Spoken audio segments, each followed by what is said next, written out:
Fantastic. So we're going to start. We're already live streaming, so you're on the web, but mainly it's just us. But I hope you enjoy it. It's wonderful to be presenting with Ian. We don't get very much time to spend together these days after I have moved institutions, but I'm here to kind of report a little bit on the first year round of findings from our Australian Research Council grant, looking at Australian Indigenous entrepreneurial leadership. So it is a linkage grant. Our linkage partners are Supply Nation, which is Australia's Indigenous Minority Suppliers Council, and Kinaway, which is Victoria's Aboriginal Chamber of Commerce. And both of these organisations are really key and fundamental not only to the research but to the Murra program itself. In fact, Kinaway was a founding member and partner around the Murra program. They inspired the Victoria-wide community consultation that built the Murra program. So we're interested in the human and social capital of Indigenous business leaders and how that impacts on their business routines and their decisions, their strategies at the firm level.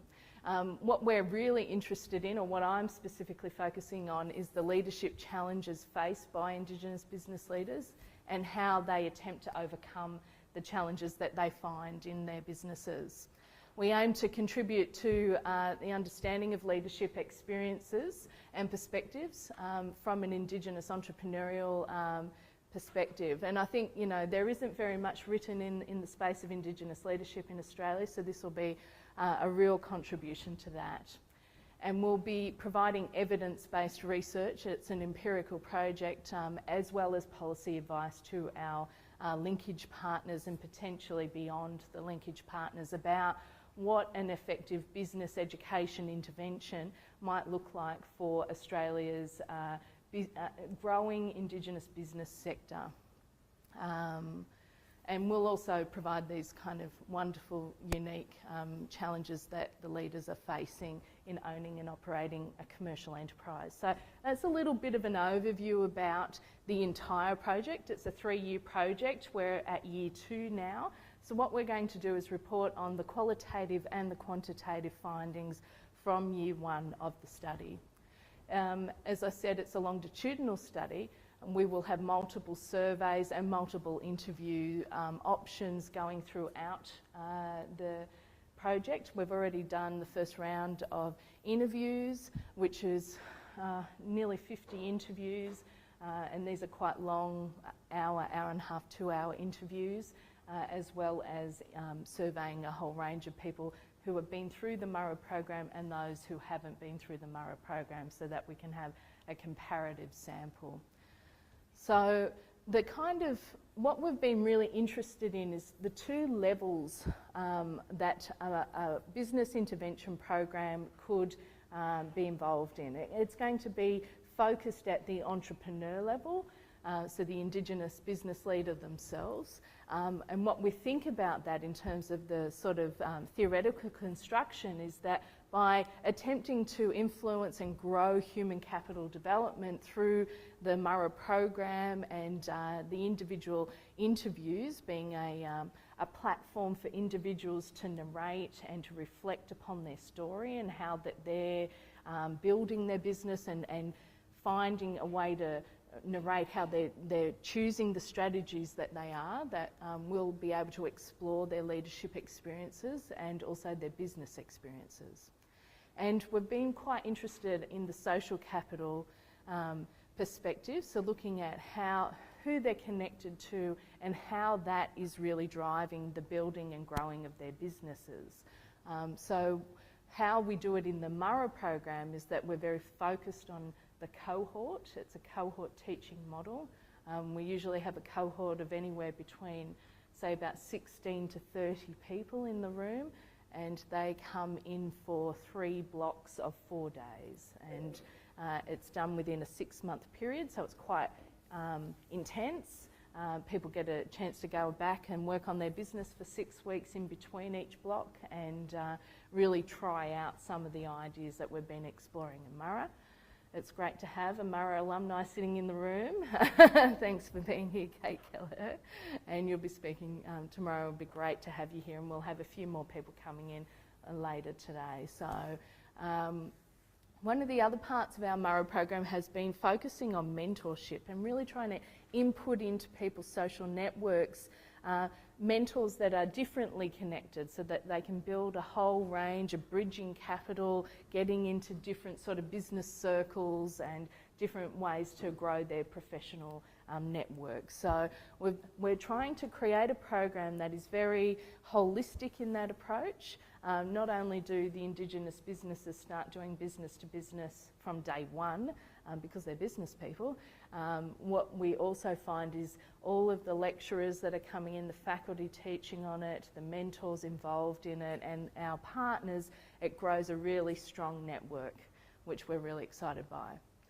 But at the enterprise level or the firm level, their business level, what we've been interested in is how their background, their skills and education really, that kind of capacity that they bring has an impact on their business and their business choices. And we've also been looking at social networks through the survey and just trying to understand who they're connected to and how they use that. But from a qualitative researcher's perspective, I've been interested in the interviews to look and ask questions around networks and how people frame. I asked them about their first opportunity, their first chance to, take on an opportunity as early as they can remember. So we can start to get an idea about entrepreneurial drive and also how people are perceiving and framing worldview in terms of opportunity-centric approaches. We're interested to hear the narrative of how they develop their business, what they think about this idea of entrepreneurship, what it means, also about leadership, and then trying to understand how they intersect cultural values and practices, not only in their way of thinking about leadership, but in their business practice. Is it something that gels or not? And what are the tensions or challenges around that? And I do question around identity. And you'll see a paper from me later today that really explores the identity work of Indigenous leaders. And I think this is a really important piece, and it speaks to the sort of leadership contributions that Indigenous Australians are making every day. So the qualitative method design, just so you people who are interested in the research design, which is a lot of people in the room, is that we do the interviews each year, just about to start year 2 interviews later this year, going through ethics. I appreciate any kind of sympathy you have for me at this point to go through the ethics process, but it's really exciting. And we have interviewed the first cohort, so we've pretty much got everyone in the study, and now we'll kind of select a few people who exemplify the theoretical model that they're grounding up from the interviews and from the survey work, as well as perhaps interviewing a few people from some of the later cohorts who haven't been interviewed thus far. And then next year we'll re-interview again, and that'll be about and kind of following what the findings are asking us or telling us, or some questions that are really arising for us. So we're letting the qualitative interviews be really shaped as the quantitative stuff as well. I mean, we're letting the questions arise as we analyse and go through it. From a survey constructs perspective, and Ian can talk better to this than I, but again, it's looking at the individual, their background, skills and experience, their disposition and attitudes, and their own personal social capital, how that impacts on the activity of the firm, their business activity, and the attributes of the business. What does it look like? How does it work?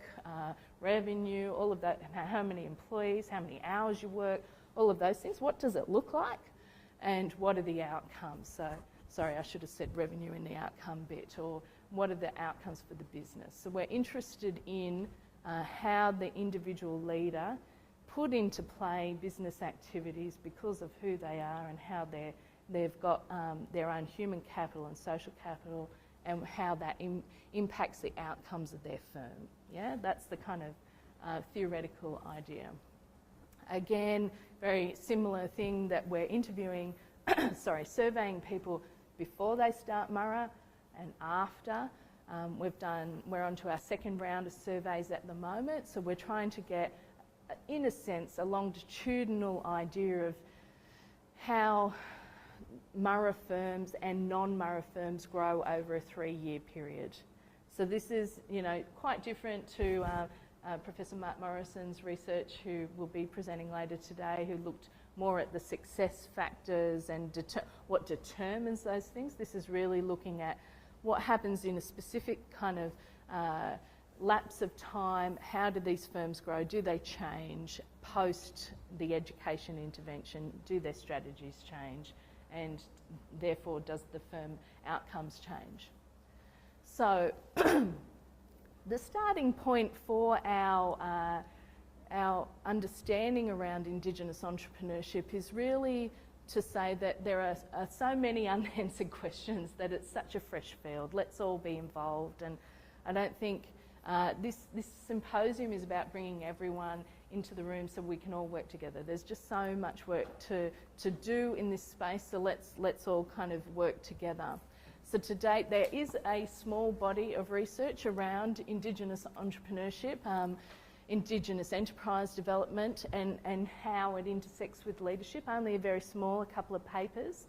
And really the research thus far suggests that the skills, the relationships and motivations of Indigenous leaders play an important role in shaping enterprise outcomes. Hence our approach to the research. So we're using the literature to guide us.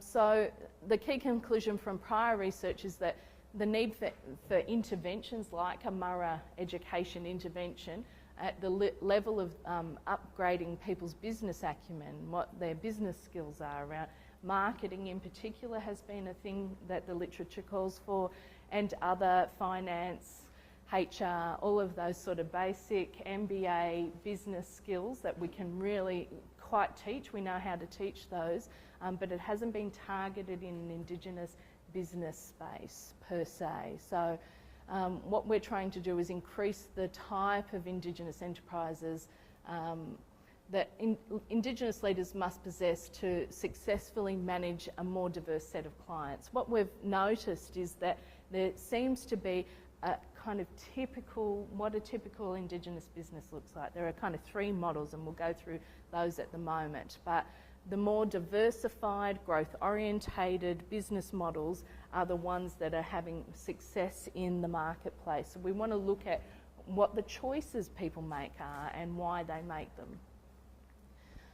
So there's been a lack of empirical research, We're going to come in and provide some. Fantastic.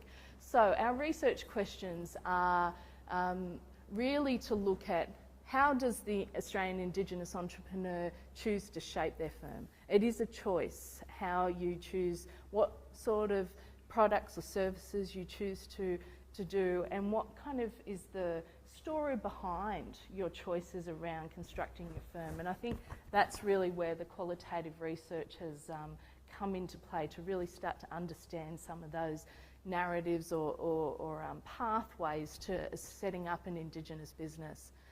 What assets do people mobilise in the strategy choice around the shape of their firm?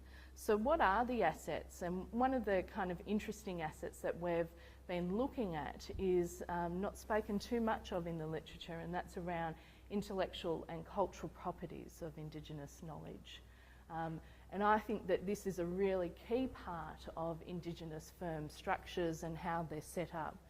I'm interested in how Indigenous entrepreneurs conceptualise leadership, not only for themselves but more broadly.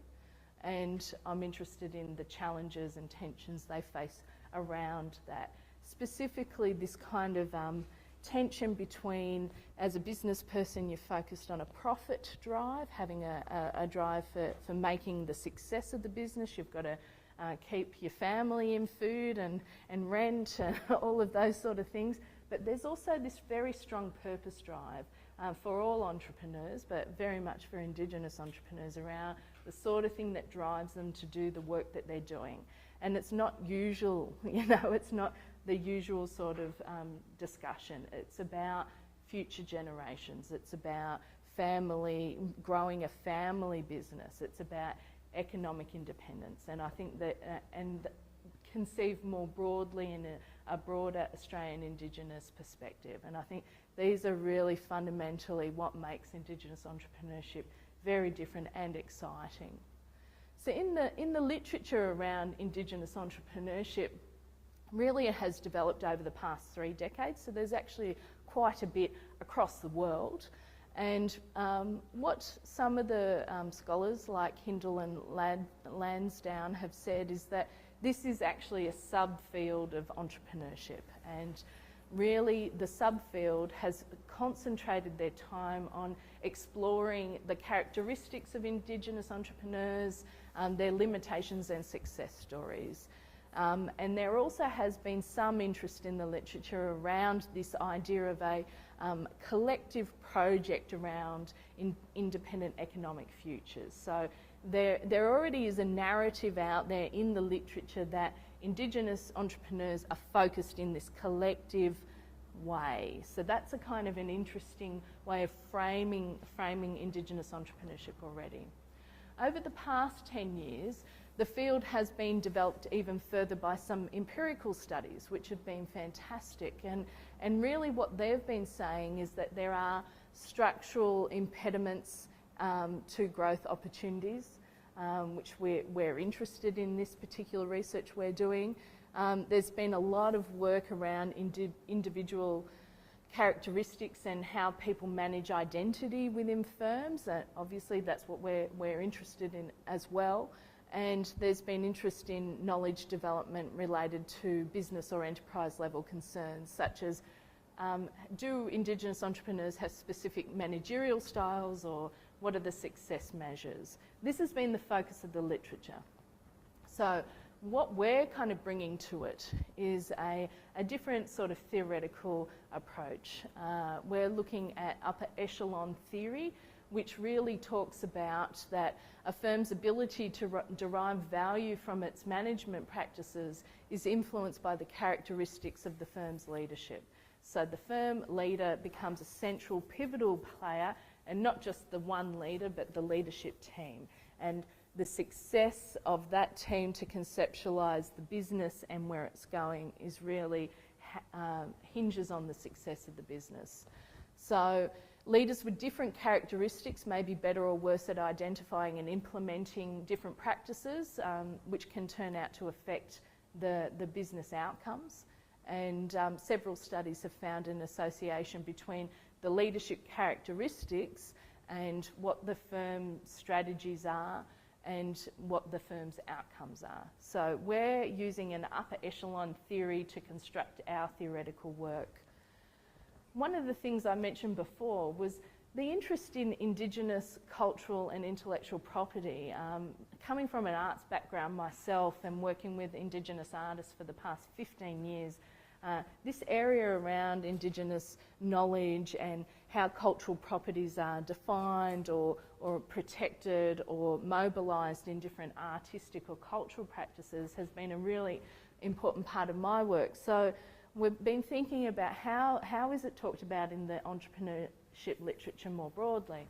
And this idea about a knowledge-based view of the firm is potentially a way that we're trying to deploy and add to. So what this particular theoretical model looks at is that knowledge is the most strategic and significant resource of a business, and that a knowledge-based view of the firm emphasises that knowledge is a strengthening resource for new creation development. And that's certainly what I've found around the ICIP stuff. Indigenous knowledge aren't static, they're not an asset we can measure and know about. They're growing, they're strengthening through cultural practice every day. So when we mobilise them at the heart of an Indigenous enterprise, it can become stronger, I think. So focusing on the source of the knowledge, and knowledge is embodied in the entrepreneur, Researchers have worked to distinguish other human capital constructs like education or professional experience or skills. And the work does not, but all the work thus far hasn't accounted for this kind of cultural knowledges aspect, this embodied Indigenous knowledges. So I think we can make a contribution there. In the Indigenous leadership space, it is actually quite a growing field internationally, which I'm really excited about. And two of the kind of key things that come up through the literature are that there are Western or Northern biases that subordinate Indigenous leadership as a variant of an unproblematized norm, that leadership is this kind of white male idea. People, even in the interviews that I conduct, you say leadership, they say, that's not me, that's a boss, that's this, that's that. So these kind of very hierarchical notions come up as soon as we ask even the word. And also the other part of this kind of issue around Indigenous leadership and trying to understand it is that there's no one pan-Indigenous truth to the answer, what is Indigenous leadership? And I do use the term Indigenous very specifically because we are operating at, in terms of our intellectual contribution at an international level, and we're talking and working with other Indigenous scholars around the world. So I'm using the word Indigenous really with a great intention rather than Aboriginal or Torres Strait Islander or Aboriginal and Torres Strait Islander. So we think that using a phenomenological approach to understanding entrepreneurship and also leadership is really important, to have interviewees and participants in the research construct what leadership is, what entrepreneurship is, and that we ground up our theories from their construction. So my work in the PhD was really looking at this, looking at what is Indigenous leadership from an Indigenous artistic perspective. And what we came up with, or the model that we've kind of derived, is that there are these bunches of leadership practices that people do, and I'm going to speak more about them a bit later today. And that's above the kind of tree line, if you get what I mean. These are mountains, not icebergs, but they look like icebergs, sorry about that. But we think the more important work, and what I'm trying to kind of lean towards in my earlier discussion about intellectual property, is that there's all this embodied work that people are doing in order to do the work of leadership. There's a lot of stuff going on in ourselves, psychologically, physically, before we can actually do this work of leadership. And one of the kind of key bits that we've looked at in my model around Indigenous leadership is this idea of authorisation. And at what point do you feel authorised in order to offer leadership? Some people talk about being very self-authorised, and that's a really powerful space. Others talk about needing community authorisation in order to lead. Others talk about cultural authorisation. And these aren't kind of, static positions that we can take. They're actually a nice kind of merging, very flexible and fluid space that we move around each day. People need to navigate identity and belonging in each space. They need to navigate their professional experience. In this particular example, it was around artistic practice, and the experiences of history, colonisation and trauma, not only in myself or in the individual person's approach, but what's happening in the room or in the place that I'm potentially offering leadership. What are the kind of constructions, those invisible structural racisms that might be occurring within the space that I'm trying to offer something? Is it available to me? So people are doing all of this stuff embodied, silently, before they choose to make a leadership contribution. And we think that this is really quite an important conceptualisation of leadership. Specifically, Ian and I have focused on the authorisation piece and constructed some scales for the survey around that to understand people's orientation in terms of authorisation, whether they feel very individually authorised, need community authorisation for different leadership acts or their conceptualisation of leadership, or need cultural authorisation. So this is the contribution that we want to make, that strategy choices shape Indigenous firms, the way leadership is constructed by Australian Indigenous entrepreneurs is a real important part of understanding Indigenous entrepreneurship and the impact of their leadership on the firm strategy. So these are all interconnected, and we wish to make a broader contribution to the entrepreneurship literature around this knowledge-based intellectual cultural properties approach. I think that would be a nice contribution. So I might hand over to you in a minute. I've already kind of said that. Oh, no, I haven't. I'm keep on going. Thank you, Ian. I'll tell you some findings from the qualitative research, year one. We've found that Indigenous firms engaged in the study employ a common set of embodied knowledge resources. They employed their cultural identity to set apart their Aboriginal and Torres Strait Islander business. They employ the related intellectual and cultural properties associated with their identity, their background, where they come from, and who they know. It's not just a social capital thing, it is a cultural practice to use Indigenous networking. And I think this is a really powerful thing. However, the way in which Indigenous entrepreneurs choose to engage with the market using these particular resources differed in three significant ways.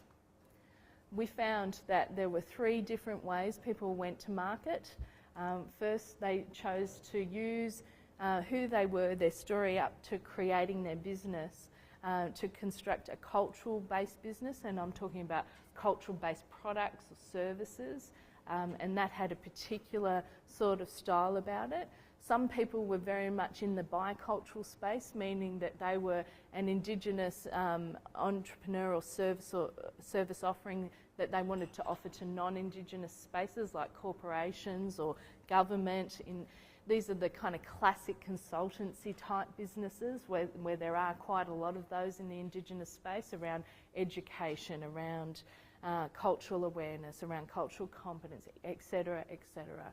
And then there are what we're terming at the moment open market firms. These are firms that are competing against other like firms in their category. You may not know that they're Indigenous firms because they may be container crew companies or commercial laundries or importer-exporter companies or different companies that are just competing in that particular environment. They happen to be run by an Indigenous entrepreneur. And we think that these are three very different strategy choices. And we think that these are really important to focus on in the next kind of round of research. So just a little bit more about the cultural businesses. Cultural businesses are distinctively Indigenous Australian because the identity of the entrepreneur and their key personnel matter and are highlighted. They use Indigenous signifiers or language in their firm name or their logo. That's a really key part of it. And they have a specific Indigenous cultural-based offering. These might be artistic businesses, cultural tourism businesses. In this particular example, I've used Maya Harvest, which is run by Arnie Pat Torres outside of Broome. She works off her own family's outstation, and they do a wild harvest of the gabunya fruit, and she creates beautiful products out of that, and it's actually going really well. I mean, but you can imagine with the wild harvest, it depends on the seasons, on whether there was hail or different things like that, that really depend on each year in terms of what their product offering could be. For the bicultural type businesses, these are really brokering businesses, and they use the entrepreneur's personal, cultural and community knowledge in ways that are able to create opportunities for that business. So the identity of the entrepreneur and their key personnel are again very pivotal in this. It's all about the person and how they can bring resources into their service offering that they're doing. And also they tend to have Indigenous signifiers in their firm name, like this example of Black Card, which is a Aboriginal business runs out of Brisbane, is a cultural competency and awareness type training education business, and they've been able to go quite successfully nationally. They were very much a Brisbane-based firm that grew out of a partnership between a young person, Mundanara Bales, and the elders in Brisbane, and it still is. It's actually a really interesting structural kind of business model. In fact, it still is a partnership between elders and Mundanara and her crew that run that business. So they're all working together. From the open market perspective, the example I'm going to use is the Young Guns Container Crew. These are open market firms and they compete against other like firms in their industry. However, Indigenous Australians run them, own them, and are making a killing, can I say. They're really growing, growth-orientated firms. Young Guns is, and I think there's really some specific business strategies that they choose. One of the things I love about what the young brothers are doing in this business is they're very much focused on skilling up their labour and really focused on, you know, these kids that are coming in and helping them move stuff around aren't going to be there forever, so they're all about education and mentoring, and it's very much a family type business. But they're growing very strongly, not just in Australia and operating at different ports across Australia, but they've just expanded to New Zealand, and I dare say they're going to go further in their vision to grow their firm. So I might pass over to you. Thank you very much, Michelle. It is definitely a pleasure to be here. And let me start by acknowledging traditional owners of the land and pay my respects to the elders, both past and present. And thank you very much for welcoming me and us to country today. It is very exciting to be here. Michelle, thank you very much for organizing. It's great to be in a room full of scholars who are very passionate and excited about this issue of Indigenous leadership and Indigenous business. It's also very exciting that this is seen broadcast across Australia and perhaps even globally, and so certainly I welcome the webcast viewers who are having a chance to participate, at least from a distance, in this presentation. So what I'm going to speak with you today about, and my portion of this, is to sort of take the theoretical and conceptual work that Michelle has been doing with the qualitative interviews, and what we've tried to do is sort of say, okay, well, how do these constructs help us map onto the data, the actual phenomena that's going on across various different businesses? And so we've done some quantitative work, survey work that we've done with these enterprises, and to try to test the generalizability of these findings that we've gleaned from the qualitative work. And so I'll try to give you a little bit of sampling of this. Is our first cut of the analysis. I think it's certainly there's a lot more analysis that we could be doing, and as Michelle mentioned, we are only halfway even through with the data collection, so we're hoping to get more out of this. I'll kind of walk you through this real quickly. So we've done some online and phone survey work with both MERA participants, but also a wide range of Indigenous entrepreneurs and Indigenous businesses from across the country.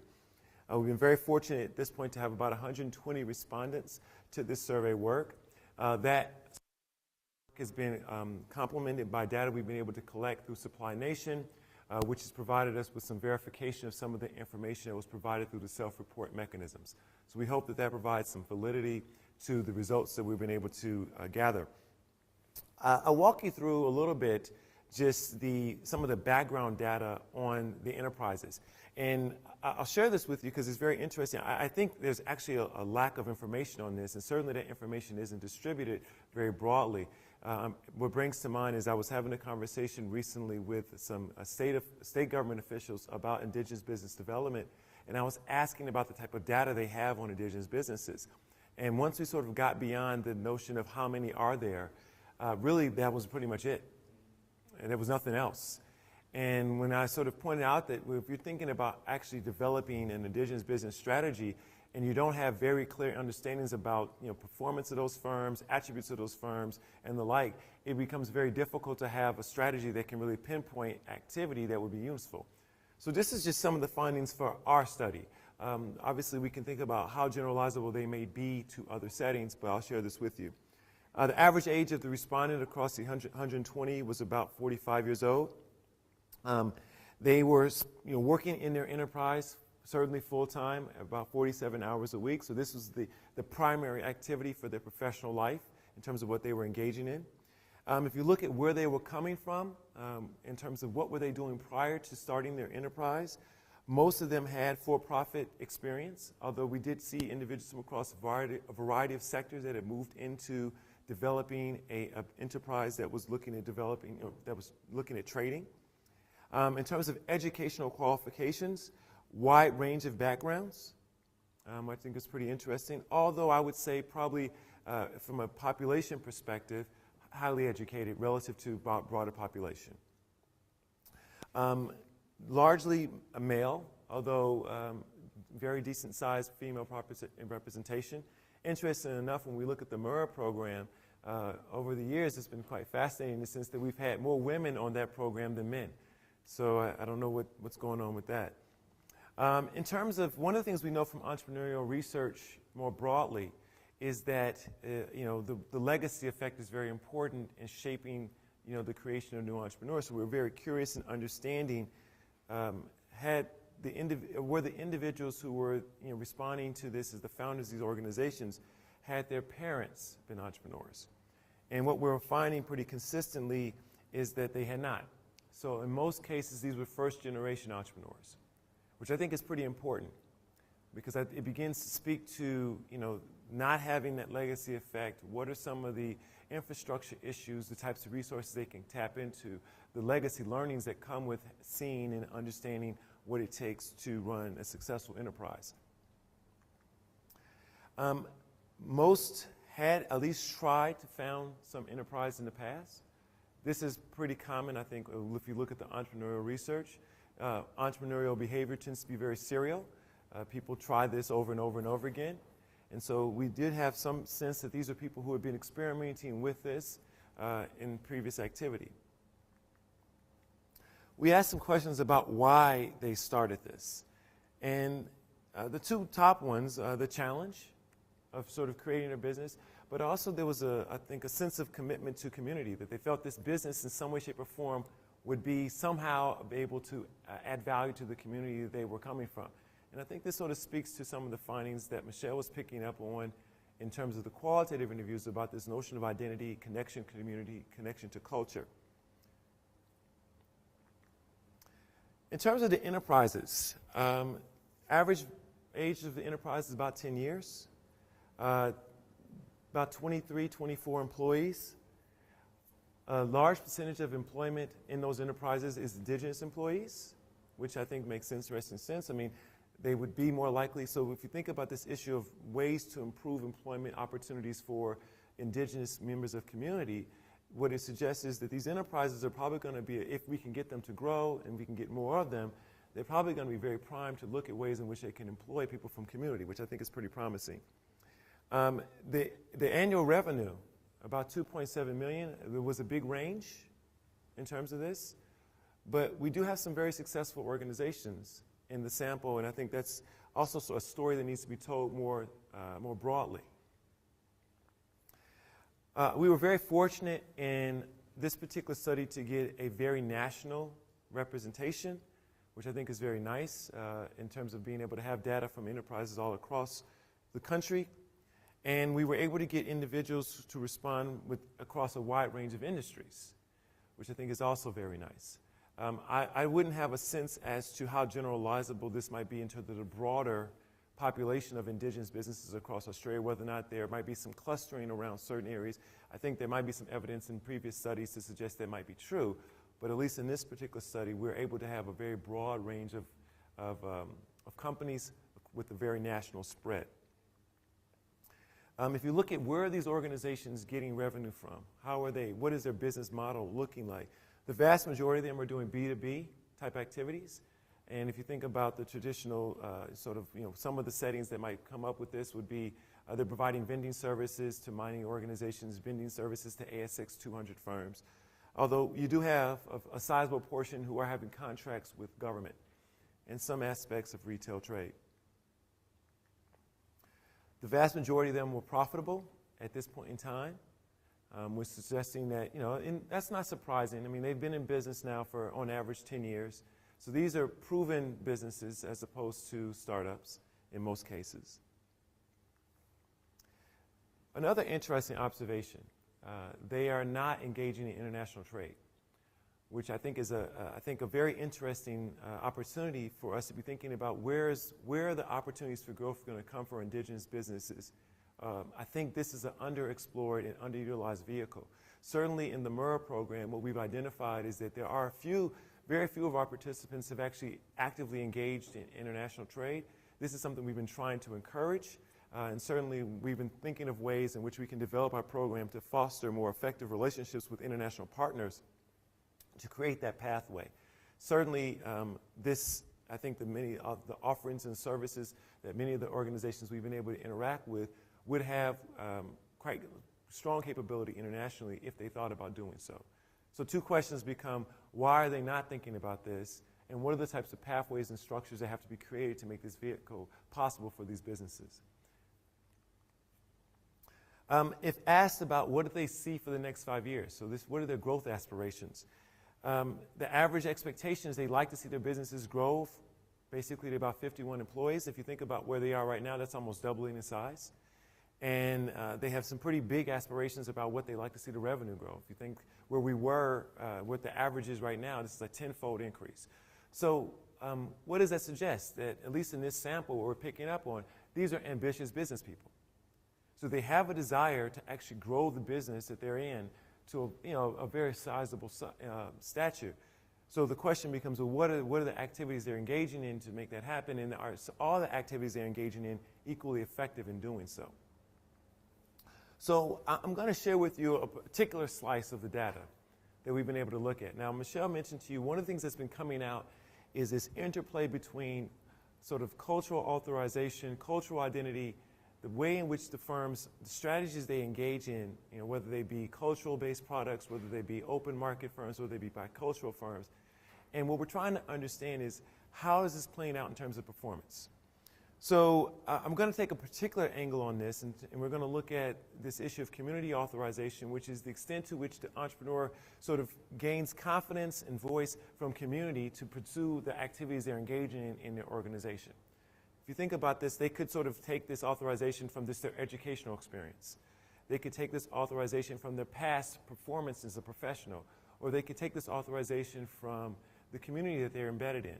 From where are they garnering the strength and the expectation that they should be leading? And we're looking to see how that shapes the types of decisions they make as a venture in terms of what products they offer. And so we're going to focus on the nature of which culture, indigenous culture, becomes a primary aspect of, or a unique aspect or selling aspect of the offerings that they provide, and how that impacts the performance. In this case, we'll look at revenue. And we think of a moderating situation here where does this relationship between the types of products you offer and revenue, is that moderated, increased, or decreased by the business skill set, the acumen that these individuals bring? So if you think about this broader model, it's sort of a moderated, mediated model, right? So we're thinking that community authorization shapes the product offering that people have, that then shapes outcome, and that this might be influenced somehow by the skill level of the entrepreneur. So let's kind of walk through that a little bit, and I'll show you some of the initial results we have from this model. Just real quickly, just from a research perspective, we had various measures to capture each of these indicators. For the most part, all of them are relatively high in terms of their reliability and validity. In terms of the revenue data, we asked, this is self-reported from the entrepreneur, but fortunately we also were able to match them, a sizable portion of them, with data from Supply Nation. So we were able to sort of validate whether or not these score, at least we have 2 points of validation here, what they've said and what they've reported to Supply Nation. And that validation was very high, which gives us a little bit of confidence that the numbers are accurate. And we control for certain aspects of the firm when doing the analysis. These are just the regression results. So the first thing here is, does the authorization, the community authorization authority, does that shape the nature of products and services that they provide? And so what we're finding here, if you look at these results, that the greater the extent to which the entrepreneur is drawing community authorization from their perspective of being able to lead, the more likely they're likely to have offerings in their enterprises which are based heavily on cultural aspects, right? And so that begins to show you that where you position yourself and how you conceptualize yourself as a leader begins to shape the type of opportunities you pursue in your organization.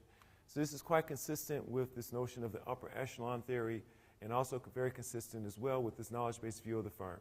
That this is a knowledge base that they're drawing upon to get authorization, and it's shaping how they're conceptualizing what they want to go to market with. The next story around this is, well, how does this begin to shape outcomes? So what we're finding is that maybe actually I can kind of skip this part and jump to this part, because this is a better illustration of this. So what I'm looking for here is, to the extent that they utilize products and services that are heavily community authorized, how is this impacting revenue and revenue opportunities? And then is this impacted in some way based on the business acumen? And we're getting some interesting results here. So what we're finding is that in general, the enterprises that are less likely to have a community, less likely to focus on cultural products, tend to have higher revenue. And so what they're doing is they're offering products, or at least a range of products, which are typically not heavily embedded on culture, which might, one of the observations might be this offers to a broader marketplace, right? There are more consumers who might be interested in this. And so those businesses seem to have a higher growth potential. However, this is heavily influenced by the acumen. So if you look at this here, right, so even if I have low level of cultural products, if I have low business acumen, it's not actually shaping, I'm not actually getting the biggest return in terms of my revenue. The businesses that are having the greatest success here are those that are offering products that have low cultural products, but also high levels of acumen. And I think that's really important, right? That we're picking up on, there's a skill component to this which is really important about driving performance in these organizations. So what are some implications around this? It begins to suggest that the value structure, the attributes of the entrepreneur play a heavy role in shaping how they conceptualize activity. And I think that's really important to understand. So the community authorization is playing a role in revenue outcomes, primarily by shaping the way in which people think about what types of products and services should I provide in my organization. That decision is a strategic decision. It's a positioning position for the firm. It has important implications for revenue. Now keep in mind, there's a lot of different outcomes of weak choice that we could be thinking about here. Revenue was one, right? It's obviously an important one because these firms are trying to generate profit. But I would say, it's only one, and we should probably keep that in mind. But certainly this strategic choice has big implications. But high level of business acumen is critical regardless of the strategic choice. So we need to really be thinking about how can we best skill up the entrepreneurs to drive whatever strategy you're trying to implement. But there are certain strategies, when coupled with high levels of business acumen, which seem to present high growth potential. Some implications around this. I think, well, one, given that we have some evidence to suggest that the authorization of people has huge implications for the way they conceptualize their business, in my mind, this is a leadership story. And this is why I think there's some value in how do we go about developing and helping individuals understand what is their basis of leadership, how they conceptualize leadership, and then how that shapes the way they conceptualize opportunities for their business or within their community. I think that's a very fascinating opportunity for further research, but also where I believe there can be some very effective interventions put in place in development of Indigenous leadership. It also begins to speak to this notion of helping entrepreneurs think more broadly about product offerings. So we identified earlier that very few of the businesses in our sample actually thought about international trade. And so, how do we think about offering products that have a wide range of potential customers? And what would that look like? How does that shaped? And the findings are pretty clear. There's no substitute for skill. And so as we begin to look at ways in which we can have big bang on our buck and big return for the types of interventions we can put in place, what's pretty consistent here is that having higher levels of skill and understanding and business acumen has the potential to pay big dividends for what these organizations can provide to both their customers, but also what it means for their growth potential and perhaps their survival. So this is an initial phase of the work, and I think it begins to sort of inform some additional types of work that we're doing now. We're sort of now following up to see, say, post the Murray program, when we have these participants, are they making changes in their strategies? Are they shifting the types of products that they're offering? And how is this business acumen intervention that we're providing shifting the way in which they're implementing the types of activities they're engaging in. So stay tuned for that. We'll hopefully have some results coming up over the next year around that type of outcome. And we certainly would like to acknowledge the various parties and individuals that played a big role in helping us collect this data. This is not an easy feat. And also our partners, Kenaway and Supply Nation, who've been very helpful in sort of supporting us with this, both financially, but also in supporting us to engage with this community to really help, shape the voice and spread the story about what's going on with these businesses. Do we have some time for questions? I think we've got a few minutes. So if we have questions, we can certainly take them on. Please. Thank you both. That was captivating. I got from it that your respondent pool were enrolled in the Murrow program. Is that correct? Not all of them. So I would actually say probably no more than 35% of the participants in this particular. Is that the quantitative and the qualitative component? For the quantitative component, it would about 35%. Qualitative, one? 100% Murrow. Yeah. Okay. Yeah. So please tell me your secret and how you do that ethically, because in my country we are not allowed ever to use our students as research participants. The huge ethical dilemma is really a major impediment to Māori doing research with Māori, because often that's the way we encounter each other as, so that's a huge no-no in our country. How do you guys do that? Yeah, well, I mean, listen, you go through human subject approval. What has to happen here is there has to be no sense of, ability to retaliate or have any negative impact upon the student. I should say the Murrow program is an executive education offering. It's not graded. There's no degree associated with this. Right? So it's I think it would be slightly different than if you were working with an undergraduate student or even a master's student. Yeah, so there's the power differentiation issue it's not really relevant in that case because there's no grade, right, that they're receiving. So, and I would also say, at least in the quantitative work, most of the participants aren't even Murrow participants. Cool, thank you. Yeah. I had another question in the back. Yes.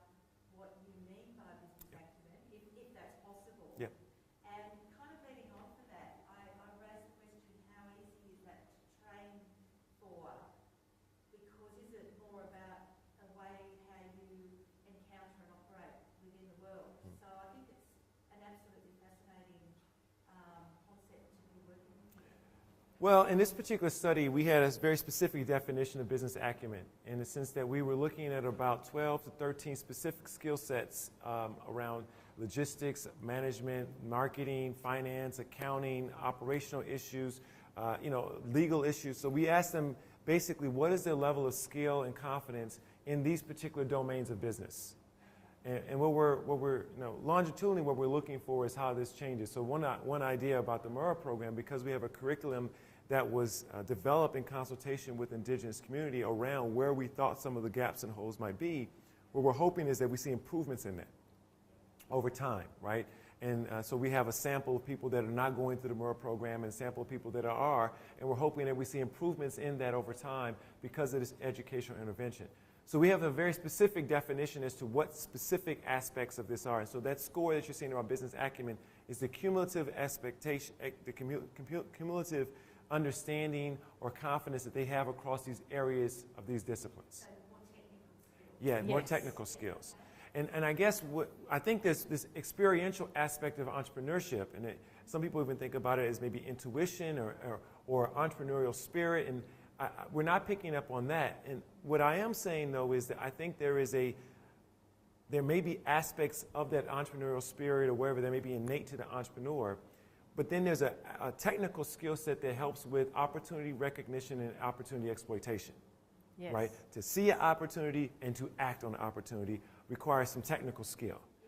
And so setting aside whether or not they have the ability to even have this desire to be risk-taking and engage in entrepreneurial work, if they have that, I think there's a skill set component that might add to it. And from a qualitative perspective, the role modelling within the cohort and how they work with each other and do business with each other has been fundamentally important in kind of rubbing off that entrepreneurial approach and spirit, and how can we do this together, and we're in this together. So the confidence raising through the cohort experience has been important. One other aspect around it, remember, most of the people in this sample, and certainly most of the people that we've seen in Murrah, are not coming from a situation where their family had engaged in entrepreneurship prior, right? So one of the things that's really important to pick up on is, if you look at entrepreneurs, where you have a family member, father, mother, who has been an entrepreneur, a lot of times that technical skill is learned through observation. Yes. Right? And this is one of the things about first generation entrepreneurs, right? The learning curve is a little steeper because they haven't had 20 plus years of watching their parents do this and understand how to do these things. So what we're thinking, given that we have a population here which typically has not had that exposure, the need for this type of intervention to sort of provide them with more of a formal training might be of more value. Yeah. I'm curious to know how, and this might be a bit of a silly question, but how did you ask your respondents about, let's say, family history of entrepreneurship? We just asked them, did you have a mother or father who engaged in entrepreneurship behaviors, founded a for-profit enterprise? Okay. Because what I'm actually finding, which is a bit different from what you guys are finding, the people that I've been talking to, they actually do have, a significant number of people actually do have, let's say, mentors in business and things like that. But the way that they went about defining, I guess, history of family entrepreneurship was different, because they didn't necessarily have family members and friends or older generations that were for-profit entrepreneurs, but they did have family members and older generations who, let's say, engaged in trade, and these sorts of things. So they were learning the skills. They were learning to kind of how to manage, family and product and those sorts of things. But it wasn't in this type of more focused for-profit setup entity kind of thing. Yeah. That's a nice nuance. Yeah, and I would think that makes a lot of sense. And I also think, we focus on the family, the mother and the father, right? Because that's a typical focus within the entrepreneurship literature. But I think you also have to appreciate family structure might be very different, right? Auntie, uncle would be very influential in a more collectivist community. And so maybe that might be another way of thinking about it. It doesn't necessarily have to be the mother, the father. That may be much more in a Eurocentric type of family. That'd be the more prominent role model, but maybe not so in other types of communities. Last week we had the second conference here, which was all about regional development and justice. And one of the things that actually came out was that, like what you mentioned, small businesses, because they have a lot of trouble getting into international export. One of the things that the businesses were encouraged to do is not just think about international export, but think about regional export. Yeah. Learning how to, if you're not in a major market like Melbourne, how do you actually get into it, or other. And I think actually that's perhaps an easier route to figure out how to tap into the domestic markets or other domestic markets as well as thinking about export after that. Yeah. One thing I would say, one of the things we've added to the survey that we're doing now is actually utilization of Indigenous businesses as vendors, right? So what's also not happening is the ecosystem of Indigenous entrepreneurs. How often are they engaging in business-to-business trade with each other, right? That actually is a very viable mechanism to have a national footprint, right? And how often are they engaging in JVs with each other as they try to get larger contracts? So that, my observation just from a qualitative perspective, is that's actually not something that's happening at a level you would expect. Partly is because it's not that easy for them to find out what other Indigenous businesses are doing or who they are. So the social network structure nationally, I think, is very sparse. And so I think there's some opportunities to look at ways in which they can leverage those types of relationships and that type of commonality across business nationally to do the types of things you're describing. Yep. Yep. Fine. Question, with your outcomes, you've got very few people in current models developers who can many outcomes that you could potentially improve in there. I'm just wondering, it might be worth considering having also a more individual, subjective outcome measure like well-being.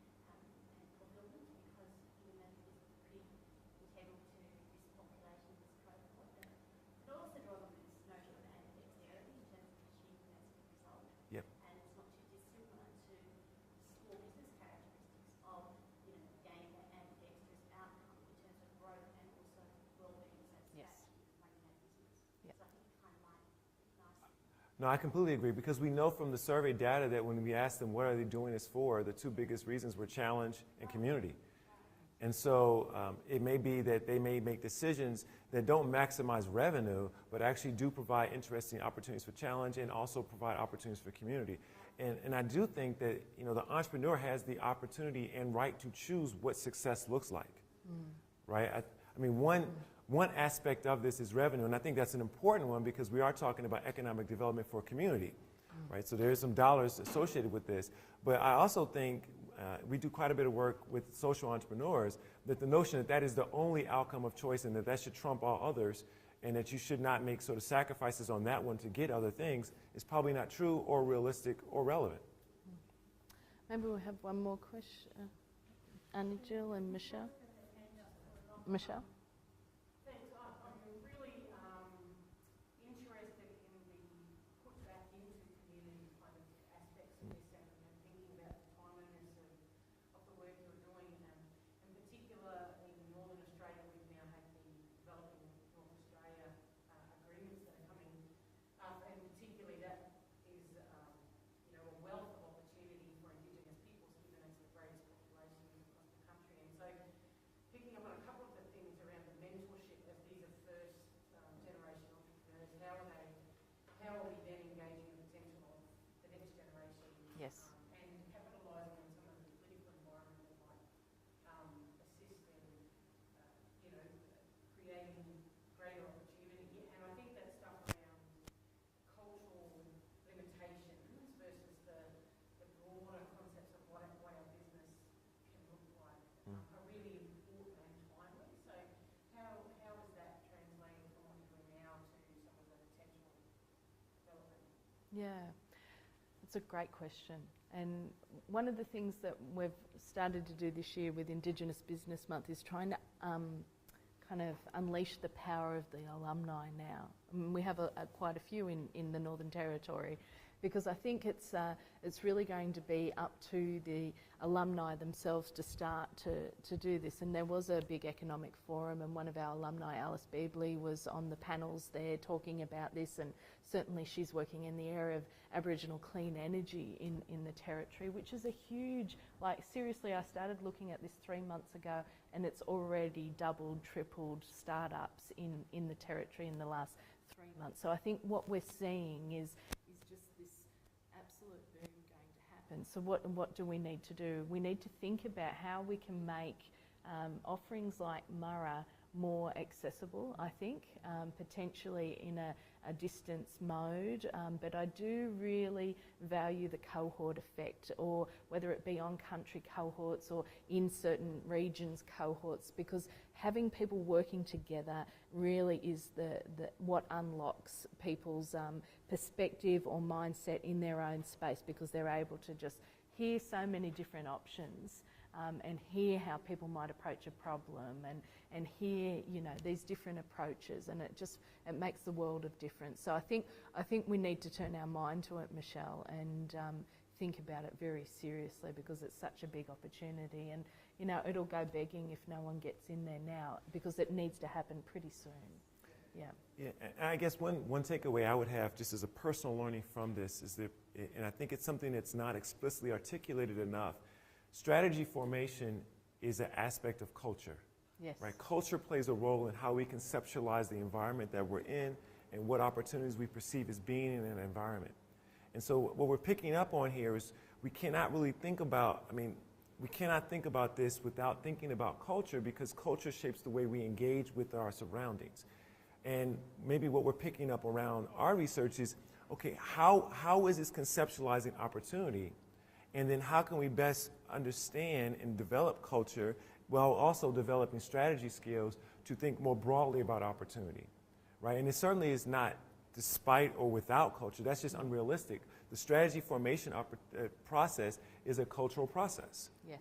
And so when we're taking and focusing on entrepreneurs coming from a particular culture, it's very interesting to understand how that shapes the way they see the world. And then, of course, they act based on that perception. That's right. We might just have one more question from Annie Jewel, because I don't want to keep you too much from your morning tea. I was just interested in when you were talking about profits and that some of those ones that are based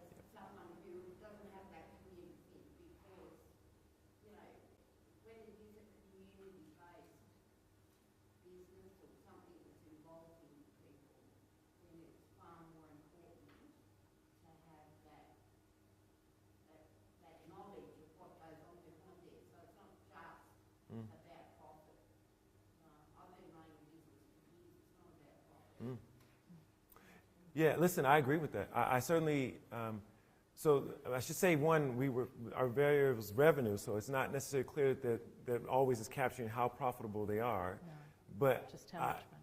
I would completely agree with that. And I think that it's very clear from this research that we know that the motive for why individuals are engaging in this activity has a large portion of that is community.